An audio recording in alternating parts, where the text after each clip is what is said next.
మీ పేరు ఎక్కడి నుంచి వచ్చారు? ఎర్నపాలెమే. ఎలా వచ్చారు? ప్రభుత్వం ఏర్పరిచిన బస్సులోనే వచ్చారా? బయటికి వెళ్ళే వాళ్ళని కూడా ఆపించి మరి బస్సులు ఎక్కించారంట, నిజమేనా? బస్సులో ఎక్కించలట. అదేం కాదు, పెట్టారు ఊరికి ఇంతమంది అన్నారు, మేము ఎక్కాము వచ్చాం. కాదు, మనిషికి ఎంత అని చెప్పి ఇచ్చారు? అసలు అవన్నీ బోకర్స్ కొత్త మాటలే. అభిమానంతో వచ్చాము మేము, ఫుల్ తెలుగుదేశం పార్టీ వాళ్ళమే, అందుకని వచ్చాము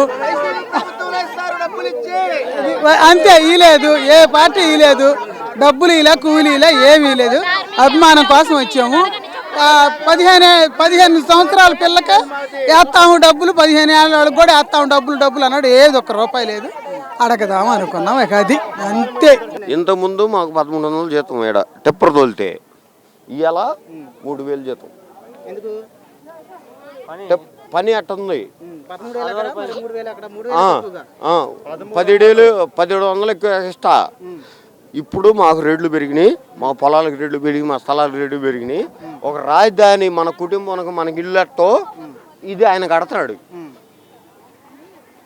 అర్థమవుతుందా? అంటే రేట్లు పెరిగినాయి అని ప్రేమ పెంచుకున్నారా? ప్రేమ కాదు, అసలు రాజధాని ఎడకు రావడం గొప్ప మాకు. రాష్ట్రం మొత్తం గౌరవంగా చూస్తుంది మనకు రాజధాని లేదని. ఈ రాజధాని ఎడ కడతాం మాకు గొప్పకుంది. ఇంకా ఇది కొడతాం. ఈ రాజధాని ఇంకొక 5 ఏళ్ళు 6 ఏళ్ళలో అసలుకి ఎంత అందంగా తయారైద్దో